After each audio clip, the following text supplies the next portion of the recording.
Good morning. Good morning, hi Philippines. Nandito ako sa Green Cable, guys. Pinopromote natin guys ang swimming pool dito ni Sir. Ito po yung kanilang mga cottage, guys. Ito po yung mga cottage nila.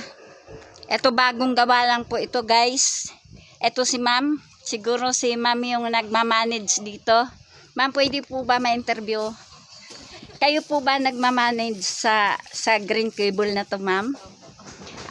Magkano po yung per cottage sa whole night o kaya ilan oras lang? Sa ngayon po naka-promo kami 24 hours po siya. Yung pinakamura po namin 500. Wow. Mura lang. Opo. Tapos 500 to 1,300. So lahat po 'yon may kutsyon na, may unan, tsaka kumot. One night? Ganyan? Opo, 24 hours. 24 hours. 4 p.m. to 4 p.m. po. Ma'am, ano po yung pangalan nyo kung sakali mayroon magpapa-ano sa inyo, magpapa-schedule, magpapabook?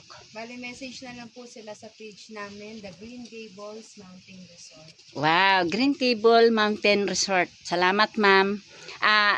Napakaganda ng view ng Green Cable na to, ma'am.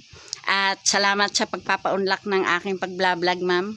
At napakaganda po ng resort. Okay bang mapasyalan yung mga Okay, kasi para makilala ng mga visitors natin, mga foreigner, mga local. Napakaganda po yung Green Cable, tingnan nyo. Diretso makikita sa bayan o sa mga city na yan. Dito pa lang natin dito. Pakikita natin yung kagandahan ng lugar. Ayan po. Ayan po yung makikita nyo yung lugar ng Green Cable, yan. Ayan, sa mga city po yan. Ito po yung Green Cable, yung resort nila. Kaya inaanyayahan po kayo namin lahat na lahat yung mga pupunta sa resort, magbabakasyon, yung mga pamilya-pamilya na gustong mag-resort, inaanyayahan kayo namin dito sa Green Cable. Ito po kaganda ng kanilang swimming pool. May pambata po, ito naman yung malalim. Ito po yung kanilang mga cottage. Napakamura po. Kuan po sila ngayon. Nag-o-offer po sila sa murang halaga para po buhay naman po sa kanilang bagong resort. Yan po. Ganito po kaganda.